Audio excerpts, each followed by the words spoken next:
In 2025, the global aircraft leasing market is valued at approximately $197.9 billion.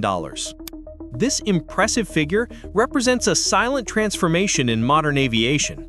Currently, more than half of the world's fleet operates under lease, a significant shift from previous decades. While giants like American Airlines, Delta, and Emirates have purchased around 1,000 aircraft directly, leasing companies have acquired more than double that, approximately 2,100 aircraft. The difference is stark and reveals a disconcerting truth.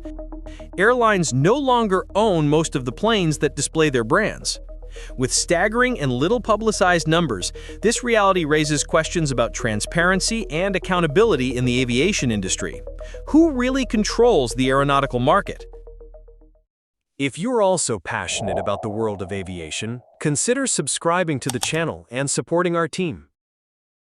The answer leads us to a parallel universe of aviation, a silent empire of corporations that don't transport passengers, don't paint logos on tails, but control much of the planes you and I fly on.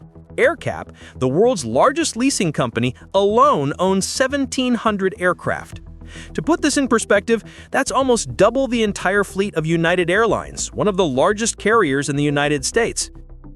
Add the portfolios of SMBC Aviation Capital, Avalon, and Air Lease Corporation, and you have an oligopoly that literally dominates the market, and consequently the manufacturers. But how did we get here? The answer begins with a seemingly simple problem: money. To understand the leasing empire, we first need to comprehend the financial absurdity of operating a modern airline. A single Boeing 737 MAX costs between $110 and $130 million. An Airbus A350 can exceed $350 million. Now multiply that by 50, 100, or even 200 aircraft that a mid-size carrier needs to be competitive. Yes, that's tens of billions of dollars in capital investment just to start. The case of Breeze Airways perfectly illustrates this dilemma. Founded in 2021 with the ambition to connect secondary cities in the United States, the company was born without sufficient capital to purchase its own fleet. The solution? Leasing. Its entire initial operation was built on leased aircraft. And Breeze isn't an exception, it's the rule. Even consolidated giants like United Airlines, with decades of history and billions in annual revenue, still depend on leasing. Why? Because the math is relentless. A typical airline operates with profit margins ranging between a measly 2% and 5% in good years. Committing all available capital to a proprietary fleet isn't just risky, it's potentially dangerous. A Boeing 787-9 can cost around $1,050,000 per month in leasing, while an Airbus A350-900 runs about $1,200,000 monthly.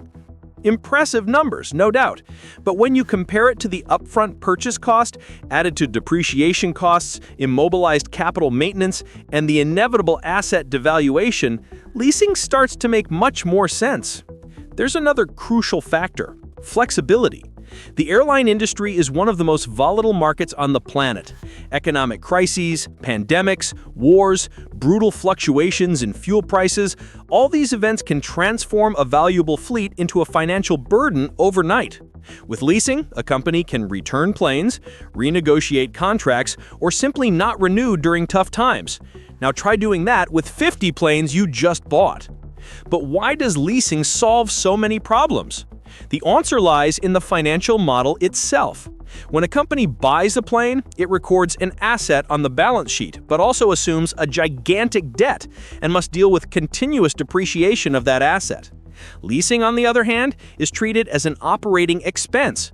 This instantly improves the company's financial indicators, keeps the balance sheet cleaner, and offers significant tax advantages.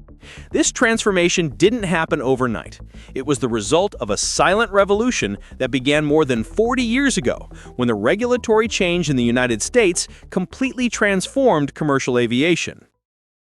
In 1977, commercial aviation in the United States operated under a rigid government regulation system that had lasted since 1938.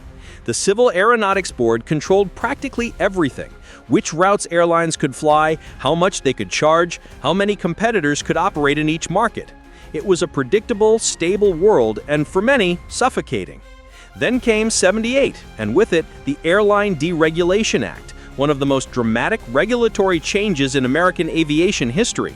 Suddenly, airlines were free to fly wherever they wanted, charge what they wanted, compete how they wanted. Total freedom, or total chaos, depending on how you looked at it. The result was predictable, an explosion of competition. Dozens of new airlines emerged, routes proliferated, price wars became common. And many traditional carriers accustomed to the regulated and predictable world began bleeding money. Suddenly, having billions of dollars tied up in owned aircraft no longer seemed like an advantage. It seemed like dead weight. It was in this context of crisis and transformation that Stephen Udvar-Hazy gained prominence. He had founded International Lease Finance Corporation, ILFC, in 1973. The idea was simple but revolutionary. Create a company that would buy planes and rent them to airlines, assuming the risk of ownership and offering operational flexibility in exchange. In the early years, ILFC was small, almost experimental.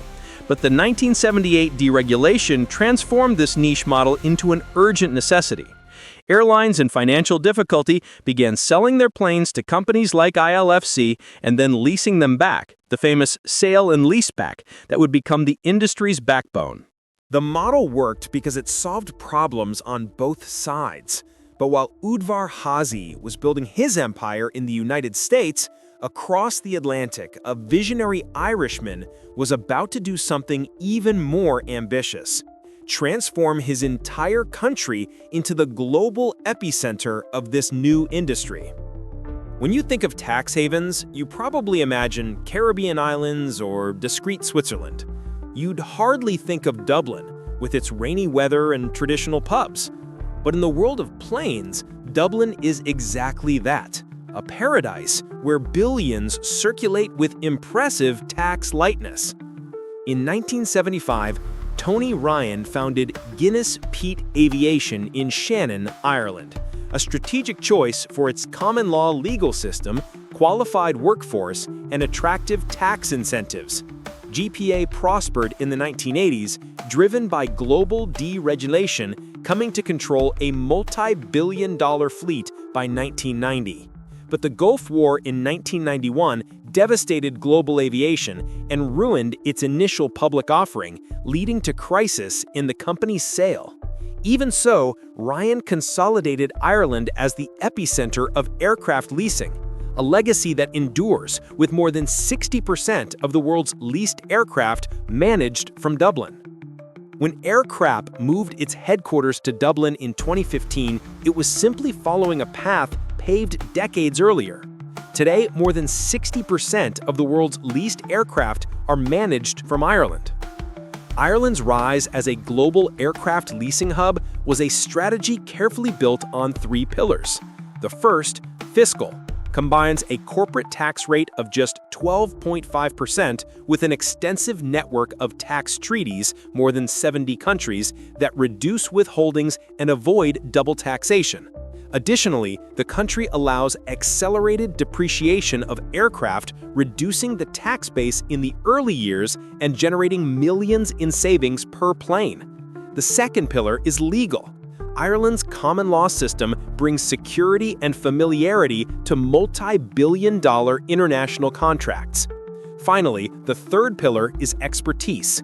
Over 5 decades, an ecosystem of professionals has formed in Dublin: lawyers, accountants, and technicians who dominate the sector.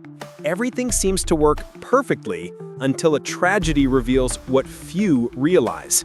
The companies we see on planes aren't always the ones that actually own them.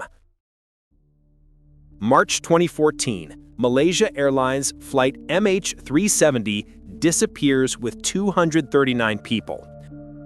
July 2014, MH17 is shot down over Ukraine, killing 298. October 2018, Lion Air 610 crashes after takeoff, claiming 189 lives. 3 devastating tragedies, and in all of them, something went unnoticed. The planes didn't belong to the airlines operating them. They were leased. The Boeing 777s of MH370 and MH17 belonged to GE Capital Aviation Services. The Boeing 337 MAX of Lion Air 610 belonged to CDB Aviation. Families sued airlines, manufacturers, authorities, but the legal owners of the planes remained largely outside the center of the legal and media hurricane. Not because they were hiding anything, but because the system is structured exactly that way. In the predominant dry lease model, the distinction is clear on paper. The lessor owns the physical asset, fuselage, engines, systems. The operator, the airline, assumes total responsibility for operation, maintenance, training, safety procedures, regulatory compliance. Lessors rigorously inspect airlines before leasing planes, safety history, financial capacity, technical qualifications. They continuously monitor maintenance compliance. In theory, they can terminate contracts if the operator doesn't maintain adequate standards. But in practice, commercial pressure is intense. Lessors compete fiercely for lucrative contracts. Termination is complex, costly, and complicated. Legally, lessors are protected. Dry lease explicitly transfers operational responsibility. In legal proceedings, this distinction is generally maintained. But morally, ethically, it's more complicated. When bereaved families seek justice, they frequently discover that suing the actual owner is extraordinarily difficult. The contracts are impermeable, jurisdictions confusing, and lessors operating from Dublin remained largely insulated from the human consequences of accidents involving their assets. It's not illegal, it's not necessarily wrong, but it's a reality that few passengers understand when they trust their lives to the logo on the fuselage. While you instantly recognize American Airlines or Emirates, you've probably never heard of Aircraft, Avalon, or SMBC Aviation Capital. Yet they control fleets larger than most known airlines. SMBC owns approximately 1,000 aircraft. Avalon has 583. Combined, the 10 largest leasing companies control thousands of planes valued at over $300 billion. This concentration represents extraordinary power. Aircraft has orders for 335 new aircraft, one of the world's largest order books. When it chooses between Boeing 737 MAX or Airbus A320neo, that decision has global repercussions. The global leasing market is projected to grow from $183 billion in 2024 to $400 to $550 billion by 2034. Today, about 50% of the global commercial fleet operates under lease. Projections suggest it could reach 60% in the next decade. Owning planes is becoming the exception, not the rule. This shift brings real efficiencies. More agile airlines, more routes, competitive prices, newer planes, but it also means increasingly concentrated power. Owners increasingly distant from passengers.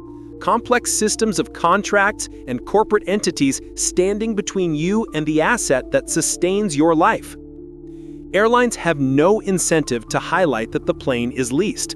Lessors have no reason to seek visibility, and passengers simply don't know. When you buy a ticket, you sign a contract with the airline, but the real relationship is more complex.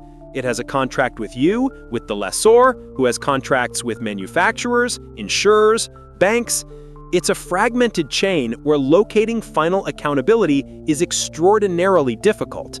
Next time you look at your favorite airline's logo, remember, that plane may not belong to them. The real owners remain invisible, based in discrete offices in Ireland, supported by tax advantages and complex accounting rules. So, who are you really trusting when you board?